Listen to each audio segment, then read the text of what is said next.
Ada banyak survival guide ya, ada 5. Yang pertama sahabat-sahabat, literasi geopolitik. Tema-tema seperti ini memang tidak sering kita bahas di Elite Circle. Tapi sekali-kali kita perlu mulai membahasnya. Apa yang saya sampaikan sebagai stimulus, tapi Anda perlu membacanya dengan lebih intens di berbagai sumber, secara akademis, secara sistematis, secara metodologis. Artinya apa? Kalau Anda belajar itu jangan random baca artikel, apalagi hanya lihat scrollingan di medsos, tapi belajar yang melalui konten-konten kajian-kajian yang memang utuh A sampai Z, sistematis, dari mulai prolog, sejarah sampai utuh semua isu-isunya. Baru Anda memiliki struktur pemahaman untuk membaca realita. Kalau Anda membaca 100 artikel dari New York Times, Washington Post, atau Detik, Kompas, tetap aja kita nggak akan paham kalau memang struktur ilmunya kita nggak ngerti. Tidak berarti Anda harus kuliah politik, ngambil sospol, S2, S3, enggak juga. Tapi setidaknya ada sebagian waktu kita dialokasikan untuk memahami dasar-dasar hubungan internasional dan geopolitik ini. Apapun profesi Anda. Karena sekarang ini adalah konsekuensi dari dunia yang terkoneksi. Kalau dalam bahasa Thomas Friedman itu the world is flat, dunia seakan-akan datar. Kalau Anda tidak memahaminya, kita akan tergilas oleh perubahan itu, bahkan kita jadi korbannya. Oke? Anda perlu menyiapkan waktu untuk mempelajari ini dengan serius. Yang kedua, nah ini yang lebih mungkin bisa Anda siapkan dari sekarang. Economic value. Apapun bidang Anda, yang jelas kawan-kawan perlu memastikan ada 1 atau 2 jalan yang benar-benar menghasilkan finansial bagi hidup kita. Baik itu sebagai seorang entrepreneur, sebagai staff, karyawan, atau sebagai profesional ya. Kalau dalam bahasanya Robert Kiyosaki itu kan dia membagi 3 jalur karir. Employee, ada self-employee itu ya kita kerja ke orang lain, staff disuruh, diinstruksikan, kita ngikut ya ke pemimpin, employee digaji. Ada self-employee itu dia profesional di sebuah bidang, dia bekerja untuk dirinya sendiri. Seperti siapa musisi self-employee. Self-employee itu narasumber, trainer self-employee itu. Lawyer self-employee, dokter self-employee. Tapi ada dokter yang employee juga, kerja ke rumah sakit, dia tidak bikin praktek sendiri. Ada yang entrepreneur, pengusaha. Dia bikin bisnis, bikin tim, dan dia semakin dia bekerja keras, semakin dia untung. Tapi dia harus turun tangan. Dia bikin bisnis sendiri. Ada kategori keempat, disebutnya investor. Kalau investor itu ya dia ada orang yang udah punya uang jelas ya. Kalau nggak punya duit nggak bisa jadi investor. Ya uang yang bekerja buat dia. Dia tanam uangnya, investasi ke bidang-bidang strategis. Dia tinggal nunggu hasilnya setiap tahun. Terserah mau yang mana saja. Yang jelas kawan-kawan semua perlu memastikan minimal ada 2 jalur yang konkret menghasilkan uang bagi diri Anda. Uang yang cukup bagi bulanan Anda, bagi keluarga Anda, bagi saving Anda di masa depan. Saya nggak punya skill kan, madesuk udah gitu aja. Saya nggak ada skill selama ini, saya alhamdulillah dapat rezeki dari Allah. Rezeki dari Allah Subhanahu Wa Taala itu ada caranya. Ada caranya. Jadi kalau kawan-kawan punya satu sumber rezeki, misalnya satu sumber rezeki itu bisa terjadi bagi investor, bagi entrepreneur, ataupun bagi profesional, ataupun bagi karyawan. Itu riskan sekali. Karena barangkali sumber rezeki Anda itu berhubungan dengan bidang-bidang yang akan terdampak langsung dari krisis geopolitik yang ada. Kalau hanya satu salah itu hilang gimana? Maka Anda perlu memastikan bangun fondasi yang kokoh minimal di 2 bidang. Di 2 bidang sumber income. Anda misalnya seorang yang dapat income dari bidang ngajar misalnya. Ya ada sumber yang lain. Dari dagang kah? Anda dagangnya minimal ada 2 produk yang berbeda, sehingga kalau satu terdampak Anda memiliki fondasi di bidang yang lain. Minimal ada escape plan, jalur kaburnya kayak gimana, exit plan-nya. Jangan mengandalkan di satu keranjang sahabat-sahabat.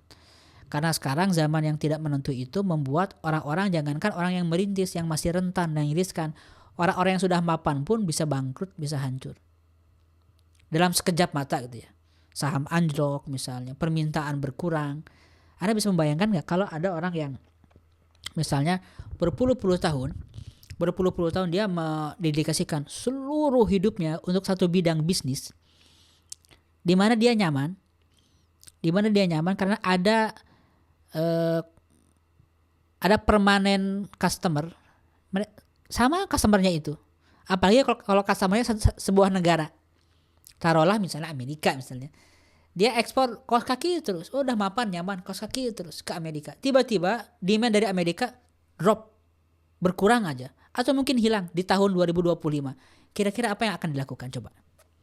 Ingin memulai bisnis nasi goreng, ingin memulai bisnis jadi bisnis mie instan, atau bisnis misalnya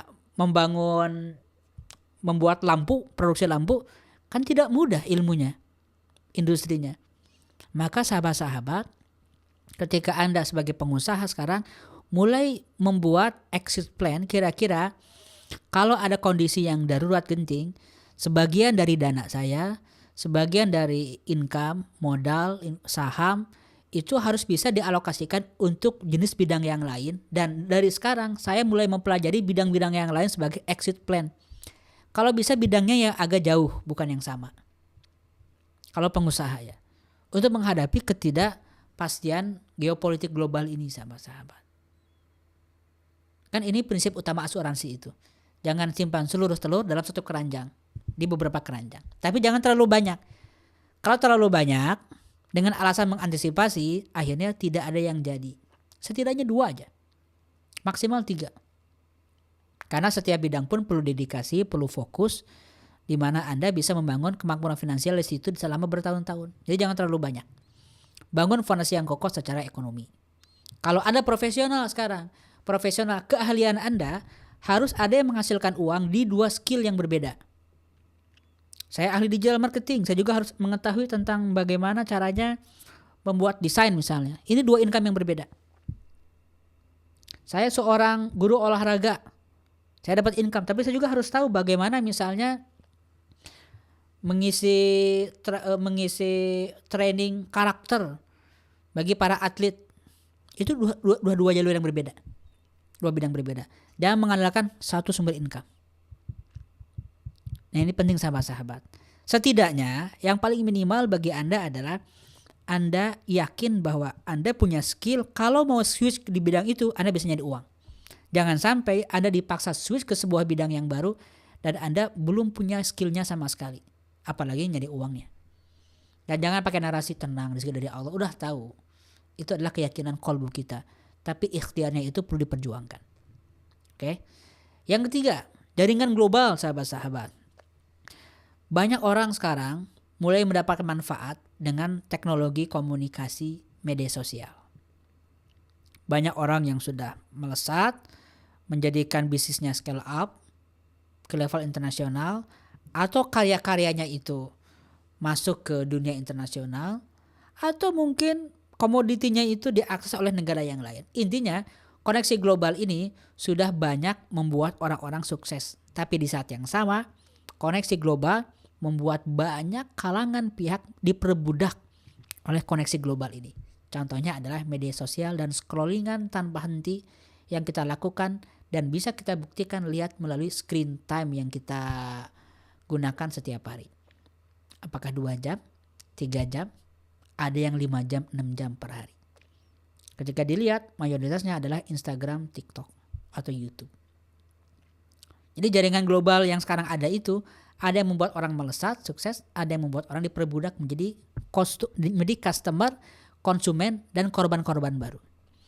Maka sobat-sobat perlu men-switch gimana sekarang konektivitas zaman yang sangat terhubung melalui teknologi, melalui internet, melalui media sosial itu menjadi tuas, pengungkit, leverage, pendobrak agar karya-karya kita, profesionalisme kita, produk atau komoditi kita itu makin mengglobal.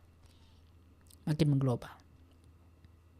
Gimana caranya? Ya nggak bisa dibahas satu sesi. Pikirkan aja caranya. Yang penting Anda harus memanfaatkan jaringan global ini untuk menaikkan karya, reputasi ataupun profesionalisme Anda. Kang Elvan ini gimana? Ya, saya sedang berusaha juga, makanya saya di sini, kuliah di sini, lalu juga saya lagi menyiapkan beberapa karya agar bisa dijual bukunya itu di Amazon dalam bahasa Inggris misalnya. Anda perlu berpikir seperti itu. Perlu ada proses mengkomersialisasi karya Anda di level global. Perlu berpikir ke level itu sahabat-sahabat. Karena ada orang-orang ya sahabat-sahabat, ada orang-orang yang mungkin karyanya itu Anda tidak nyadar aja, karyanya itu layak dikonsumsi oleh publik internasional. Cuman yang tidak dia miliki hanya satu, mentalitas. Ada salah seorang sahabat saya, suaranya bagus, subhanallah bagus suaranya itu. Sejak di Kairo tampil juga nasyid di mana-mana. Saya bilang satu aja, akhi, kalau antum mulai membuat cover dan juga musik-musik dalam bahasa Inggris, dan bahasa Inggrisnya ya memang nggak lancar bahasa Inggris, tapi kan not bad juga. Kalau sekedar nyanyi kan liriknya berulang-ulang kan, latihan kan. Walaupun Anda medok Jawa ataupun logat Sunda, kalau latihan satu musik kan bisa kayak Beyonce, bisa kayak Justin Bieber gitu. Apa aksen Anda? Nah, kenapa nggak bikin sebuah musik yang nanti dikonsumsi, dinikmati lewat YouTube, lewat Spotify oleh masyarakat dunia in English? Karena suara Anda tidak kalah oleh Maher Zain. Sekarang saya nanya ke Anda semua, jujur, ada nggak penyanyi Indonesia ataupun di antara kita semua, kawan-kawan, sahabat, kenalan kita, yang suaranya lebih bagus dari Maher Zain? Saya yakin banyak. Ya nggak di Indonesia? Saya yakin banyak gitu. Kan suara Maher Zain indah, tapi kan bukan yang the best in the world juga gitu. Di antara kita banyak orang-orang yang saya hobi nyanyi gitu kan, tapi suaranya itu memang bisa bersaing sebetulnya dengan penyanyi internasional kalau dilatih sedikit. Nah, yang kurang menurut saya adalah mentalitas. Mentalitas untuk sengaja menaikkan karyanya ke level yang lebih tinggi terus, sehingga karyanya bisa masuk ke dunia internasional. Makanya saya mengapresiasi Agnes Monica, Panji Pragiwaksono, mengapresiasi ya orang yang kayak mereka di Indonesia banyak, tapi mereka punya obsesi untuk terus menaikkan karyanya. Panji itu kan sekarang lagi di Amerika untuk masuk ke debut menjadi komedian internasional. Bisa berhasil, bisa gagal. Tapi yang jelas dia berusaha. Agnes Monica misalnya. Iko Uwais. Nah, yang seperti ini sahabat-sahabat. Sekarang kalau Anda di sini ada Azhari, saya ingin tanya, siapa di antara Anda yang Azhari? Acungkan tangannya. Pakai raise hand fitur ya, bukan pakai tangan, nggak kelihatan. Azhari siapa? Ada nggak?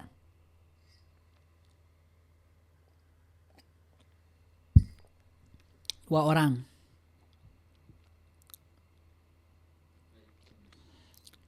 Saya ingin tanya, siapa Azhari Indonesia, atau bukan Azhari lah ya, Ustadz ulama kiai Indonesia yang menjadi ulama dunia? Siapa? Sebutkan saya satu nama. Jadi ulama dunia ya, bukan ulama lokal ataupun nasional yang diakui hanya oleh komunitas sedikit aja, bukan. Siapa? Belum ada. Udah meninggal. Itu pun bukan ulama dunia juga. Ulama dunia itu punya karya, punya kajian, punya konten yang dikonsumsi secara rutin oleh masyarakat dunia. Sobat-sobat, dengan berat hati saya perlu bilang belum ada. Quraisy itu ulama nasional, ulama hebat nasional, tapi bukan ulama dunia. Ulama dunia itu seperti Yusuf Al-Qaradawi, karyanya diterjemahkan ke bahasa Indonesia, dikaji oleh kita. Ulama dunia itu seperti Zakir Naik. Ulama dunia itu seperti Yasir Qadhi, masih hidup, masih muda. Ragib Sirjani, terjemahnya banyak di Indonesia, orang Mesir. Bahasa Inggrisnya pun mungkin gak terlalu fasih. Ustaz Hidayat, ulama nasional bukan ulama dunia.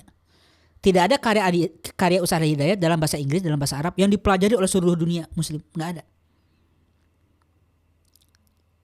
Apakah nama-nama yang saya sebutkan tadi tidak punya kemampuan, punya kemampuan. Bisa. Bahasa Arabnya bagus, bahasa Inggrisnya mungkin bagus.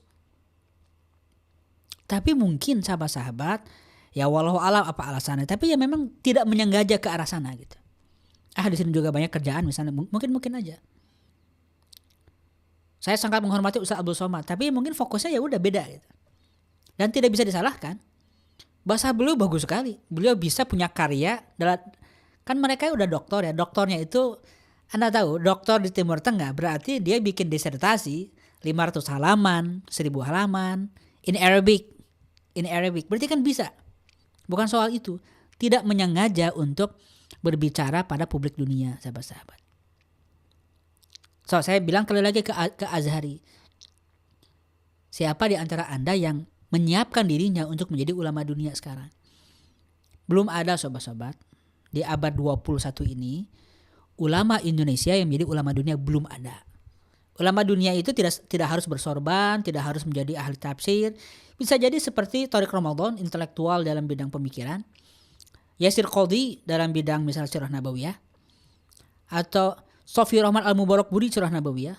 Zakir Naik teologi. Siapa? Dengan spesialisasi yang khusus. Belum ada beneran. Ada Imam Syamsi, bukan ulama dunia. Imam, masjid, da'i, penceramah di komunitas Muslim Jamaika di Amerika. Tapi karya-karya, speechnya tidak menjadi rujukan bagi umat Islam. Nah ini sahabat-sahabat, saya ingin menstimulus Anda semua bahwa di depan semua peluang geopolitik ini, Anda semua bisa membuat karyanya. Kalau Anda punya suara bagus, saya bilang ke sahabat saya itu, antum coba bikin konten, bikin musik dalam bahasa Inggris yang nanti bisa menyaingi Maher Zain. Kalau Anda seorang pemain biola, ya bikin kolaborasi biola dengan sebuah puisi. Nanti ada orang yang ganteng atau cantik baca puisi, Anda yang main biolanya dengan cover video yang bagus in English, in Arabic, or in French. Kalau Anda seorang ahli digital marketing, kuasai seluruh skillnya A sampai Z-nya, di mana Anda bisa berani menawarkan ke klien-klien di berbagai negara.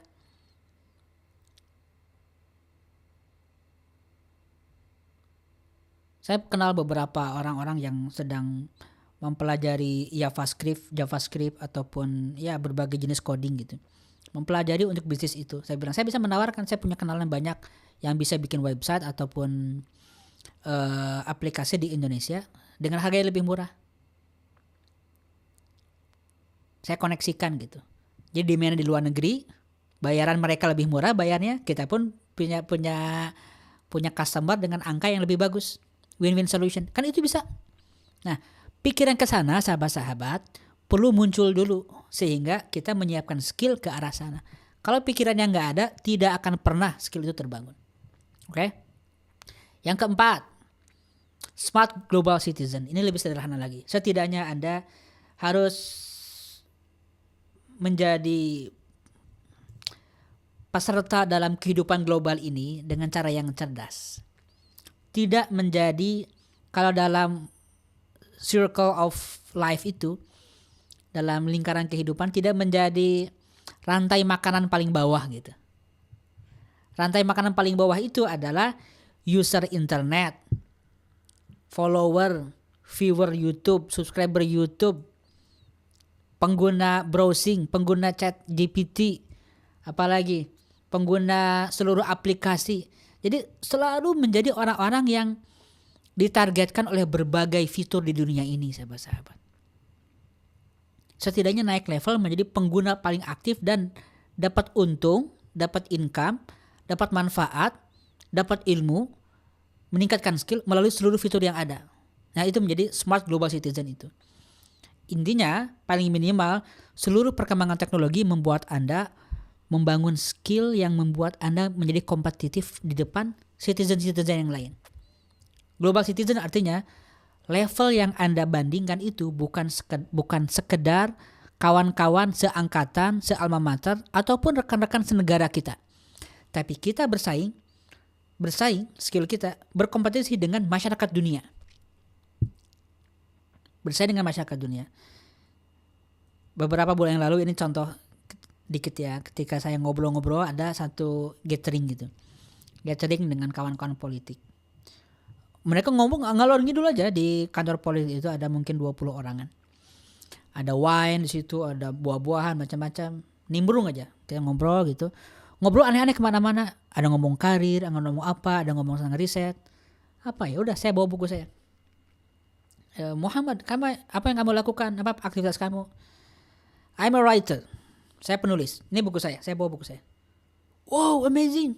Kamu udah punya buku, nggak nyangka ya. Jadi ngomongin buku. Saat itu saya jadi pusat pembicaraan. Kok bisa ya udah punya buku gitu. Padahal di Indonesia mungkin yang punya buku banyak. Anak muda usia 25 tahun, 30 tahun punya 10 judul, 20 judul mungkin banyak di Indonesia. Tapi mungkin bagi masyarakat dunia tidak banyak orang yang bisa nulis buku itu. Nah, bersaing di situ. Dan saya perlu menulis buku dalam bahasa Inggris untuk bisa bersaing dengan masyarakat global. Dan bukunya harus dijual di berbagai negara, di mana bukunya harus diterjemahkan ke dalam bahasa Indonesia, dijual di Gramedia sebagai karya internasional yang diterjemahkan ke bahasa Indonesia. Nah, contoh-contoh seperti ini kan pasti ada di bidang Anda masing-masing jelas. Anda aktivis HAM, Anda lawyer, Anda seorang guru, Anda seorang ahli digital, Anda seorang storyteller. Bangun skill-skill kompetitif itu dengan seluruh fitur yang ada. Anda perlu menjadi smart global citizen di depan semua ketidakstabilan geopolitik dunia ini. Sehingga Anda setidaknya meluaskan kesempatan ya. Kalau kawan-kawan ini memiliki skill yang kompetitif, meluaskan kesempatan tidak hanya di Indonesia terpakainya. Tapi bisa di mana saja. Yang terakhir sahabat-sahabat, kekuatan ideologis. Salah satu hal yang paling buruk ketika huru-hara terjadi adalah provokasi, lalu juga perpecahan, huru-hara, apalagi krisis ekonomi sampai krisis berkepanjangan, perang saudara. Bagi kita bangsa Indonesia, apalagi kalian brosis yang generasi milenial, generasi Z ya,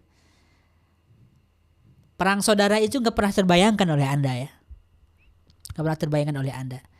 Karena tidak merasakan tentang konflik sosial itu. Bagi generasi milenial yang pernah melihat berita di zaman TV, di zaman ada laporan khusus di tahun 2000, tahun 98 atau sebelum itu, pernah ada konflik Poso, konflik Madura dengan Dayak di Indonesia, pernah terjadi sahabat-sahabat. Tapi ya udah itu aja yang gede-gede ya. Yang lainnya alhamdulillah kita enggak, karena founding father kita membuat satu bentuk negara NKRI dengan Pancasila itu yang super ya, kokoh ya. Tapi kalau Anda melek isu geopolitik, banyak negara gagal di dunia ini. Masuk ke kategori failed nation, failed state, negara gagal. Karena mereka boro-boro memikirkan pembangunan, pendidikan, universitas, bahkan menjaga stabilitas dalam negerinya tidak mampu. Perang saudara terus. Libya, Suriah itu repot sekarang. Kalau Gaza udah jelas ya karena dijajah ya. Palestina itu. Karena mereka kan korban penjajahan. Tapi yang sekarang tidak dijajah pun, tidak dijajah secara militer, banyak negara yang tidak mampu mengelola keutuhan dalam negerinya. Pecah. Konflik bersenjata di beberapa negara di Timur Tengah itu sampai sekarang masih terjadi. Makanya imigran itu tinggi sekali angkanya karena mereka tidak tahan, tidak kuat dengan penderitaan di dalam negerinya sendiri. Saya ingin kasih tahu ke Anda semua bahwa ancaman itu selalu ada bagi semua negara. Walaupun risiko bagi Indonesia agak minim. Kenapa? Karena Indonesia itu agak jauh secara geografis. Makanya disebut Asia Tenggara. Karena kalau kita melihat dunia itu seperti peta yang sekarang, Indonesia di ujung gitu. Padahal kan dunia itu bulat, bisa dari mana aja. Peta yang sekarang memposisikan Indonesia di ujung Asia Tenggara. Diapit oleh dua samudra Hindia. Lalu juga Indonesia itu juga tidak langsung berbatasan dengan negara-negara besar. Samudra Pasifik dan Hindia itu juga membatasi dari negara-negara besar kayak Cina, nggak langsung ketemu. Sehingga Indonesia itu relatif aman, tapi tidak berarti tidak punya peluang perpecahan itu. Perpecahan itu selalu ada, sobat-sobat, selalu ada, dan ada investornya You must know it. Ada investor, ada sponsor dari perpecahan Indonesia itu. Siapa mereka? Ya, you name it. Siapa aja yang ngambil untung. Siapa aja yang ngambil untung dari perpecahan Indonesia, mereka lah yang berpeluang menjadi sponsor. Papua Merdeka. Kalau Papua Merdeka, luar biasa dampaknya. Efek domino pada perpecahan seluruh Indonesia itu sangat riskan sekali. Riskan sekali. Siapa yang menjadi ujung tombak untuk menjaga kesatuan? TNI misalnya. TNI. Gimana caranya agar TNI lemah? Salah satu cara TNI lemah adalah Anda nggak percaya dengan TNI. Bisa itu. Bisa nggak caranya membuat sebuah masyarakat nggak percaya dengan TNI? Gampang sekali. Dengan operasi intelijen yang didanai, ingin membuat satu negara tidak percaya dengan TNI, gampang sekali. Dan mungkin itu bisa dilakukan oleh beberapa pihak. Nah, kawan-kawan jangan terpancing yang kayak gitu. Mungkin ada pro kontra dengan isu tertentu. Nah, lihat, harus lurus. Anda sedang mengkritisi apa? Lalu kita perlu menjaga marwah lembaga hati-hati itu. Karena salah satu elemen penting bangsa Indonesia adalah TNI. Kalau ini hilang reputasinya ataupun hilang marwahnya, tidak memiliki power dukungan dari masyarakat. Nah, salah satu efek dominonya adalah tidak bisa menjaga NKRI dari Aceh sampai Papua yang begitu luas ini. Karena kita ini negara kepulauan, bukan negara yang kayak Australia, satu benua, terkumpul semuanya, gampang terkontrolnya. Itu contoh ya sahabat-sahabat ya, tentang peran perpecahan pada kegagalan sebuah negara dan peran dari kekokohan ideologi bagi keutuhan sebuah negara. Bagi kita umat Islam, karena di sini yang hadir saya yakin mungkin ya 100% yang muslim, bisa jadi ada yang non muslim. Kalau bagi non muslim, kalau ada non muslim di sini ya Anda udahlah nggak usah khawatir apapun. Kita umat Islam, umat yang baik-baik. Anda fokus dengan agama Anda, pegang teguh agama Anda. Jangan banyak terprovokasi. Bagi umat Islam yang hadir di sini, sebagian besar umat Islam, salah satu hal yang akan membuat kita kuat bagi bangsa Indonesia adalah kita menjadikan agama Islam sebagai inspirasi, semangat, sebagai spirit untuk menciptakan perubahan-perubahan positif. Dengan jalur-jalur yang ada, lewat politik, lewat pemilu, lewat demokrasi. Gak usah mikir yang aneh-aneh. Sebagai setiap negara itu, founding father-nya itu merumuskan satu pola pemerintahan, pola politik, sistem politiknya, sistem pemilunya. Para founding father-nya itu dijaga terus. Ya ada konflik-konflik, ideologi macam-macam ya. Tapi setelah kita, dalam pengamatan saya sejak reformasi sampai sekarang, ini lumayan. Tidak ideal tapi lumayan. Nah, maka jangan, saran saya sebagai direktur Elite Circle, saya pesan ke sobat-sobat semua, jangan mencoba yang aneh-aneh. Jangan mencoba untuk menawarkan hal-hal yang di luar dari stabilitas yang sedang kita bangun sebagai bangsa Indonesia. Maka ideologi transnasional yang datang dari luar bisa jadi bagus bagi negara yang menciptakannya. Tapi gak usahlah dibawa ke Indonesia. Kalau mau diambil, difilter aja spiritnya, inspirasinya. Tapi jangan diambil strategi besar untuk sistem negara kayak gitunya. Kecuali kalau ingin memperjuangkan dengan jalur yang legal, formal, silakan gitu. Dengan jangka panjang silakan. Tapi jangan pakai jalur trespass, jalur yang benar-benar bahasa kasarnya itu radikal. Dengan jalur teroris. Jangan pakai cara seperti itu. Karena itu kontraproduktif bagi bangsa Indonesia dan bagi umat Islam sendiri. Kita nyangka sedang memperjuangkan agama, padahal kita sedang membantu beberapa pihak untuk mempercepat kehancuran Indonesia. Dan kita ngerasa kadang-kadang orang yang sedang memperjuangkan itu, dia ngerasa seakan-akan sedang memperjuangkan agama. Padahal maldorot destruktifnya terhadap satu komunitas itu lebih besar. Sudah dia gagal, negara tidak kunjung baik, dan kita berpikir kita sedang memperjuangkan kebenaran. Padahal semakin memperuncing perpecahan ataupun disintegrasi bangsa. Jadi apa yang sudah ada sekarang, pertahankan, jaga, kritisi apa yang kurangnya, dan fokus anak-anak muda itu bukan memikirkan tentang ideologi tandingan, mengganti dasar negara, bukan ke situ. Anak-anak muda fokusnya adalah bagaimana mengisi iklim demokrasi di Indonesia ini dengan kualitas yang dimiliki oleh anak-anak mudanya, punya daya saing di dunia kerja, kompetitif dalam ekonominya, lalu juga Anda bisa membangun entrepreneurship, membangun bisnis, membangun tuh ekonomi Indonesia dengan banyaknya para pengusaha. Ke situ arahnya. Dan jadikan agama Islam ini sebagai fondasi bergerak, sahabat-sahabat. Oke? Jadi arahnya ke situ, bukan arahnya mengubah sistem negara. Sehingga kalau ada narasi-narasi yang ingin masuk, apalagi ke elite circle, saya jagain tuh. Narasi-narasi yang sifatnya infiltrasi untuk mengubah dasar negara atau strategi yang aneh-aneh, walaupun halus saya bisa mendeteksinya. No, nggak ada ruang di elite circle. Kita fokus aja pada peningkatan kualitas anak-anak muda yang bisa berdaya melalui jalur yang sudah ditetapkan oleh founding father kita. Begitu kawan-kawan. Nah, ini penting sekali untuk menjaga daya tahan Indonesia, anak-anak muda Indonesia di depan semua krisis geopolitik. Dengan seperti ini, Anda ketika melihat perubahan sebesar apapun, pada dasarnya kita punya skill kuat, bahkan kabar baik ya. Kabar baiknya nih, sebagai penutup, Indonesia itu andaikan dikucilkan oleh seluruh bangsa di dunia,